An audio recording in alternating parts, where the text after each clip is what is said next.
തോരനൊക്കെ വെക്കും കേട്ടോ. നല്ല ടേസ്റ്റാണ്. നമുക്ക് പച്ചക്കറിയൊക്കെ കുറവ് വരുന്ന സമയങ്ങളിൽ ഇങ്ങനെയൊക്കെ കാണിക്കാറ്.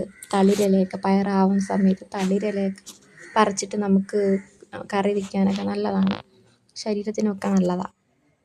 ഇത് നമ്മുടെ സ്വന്തം പേരക്കുട്ടൻ കുഞ്ഞായി നിൽക്കണേ ഉള്ളൂ. ഇത് വലിയ കറിവേപ്പ്, ഞങ്ങളുടെ പെരയിടത്തിലെ ഏറ്റവും വലിയ കറിവേപ്പ് മരമാണ്. അതിൻ്റെ മൂട്ടിൽ ഒത്തിരി തൈകളും ഒക്കെ ഉണ്ട്.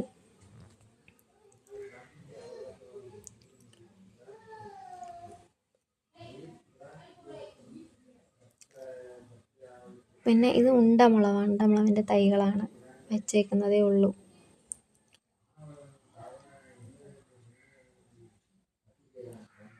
ഉണ്ടമുളകിൻ്റെയൊക്കെ വിത്ത് ആർക്കെങ്കിലുമൊക്കെ വേണമെന്നുണ്ടെങ്കിൽ കമൻറ്റ് ബോക്സിൽ ഇട്ടിരുന്നാൽ മതി കേട്ടോ. ഞങ്ങളുടെ കയ്യിൽ ഉണ്ടമുളകിൻ്റെ ഒക്കെ വിത്ത് ഞങ്ങളുടെ തോട്ടത്തിൽ നിന്നുള്ളതാണ് കേട്ടോ, ഞങ്ങളല്ലാതെ വേറൊന്നും ചെയ്തതല്ല.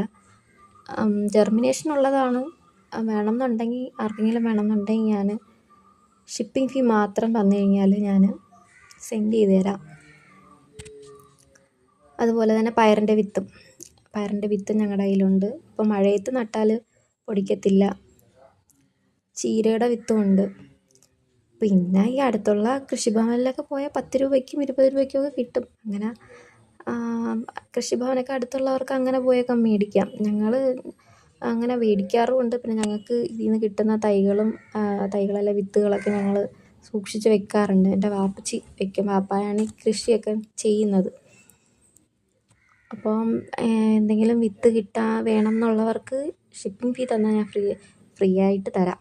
ഫ്രീ ആയിട്ട് സെൻഡ് ചെയ്ത് തരാം. ഷിപ്പിംഗ് ഫീ മാത്രം തന്നാൽ മതി, വിത്തിൻ്റെ പൈസയൊന്നും വേണ്ട.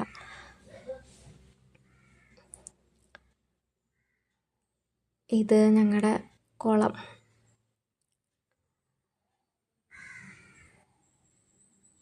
അതിൽ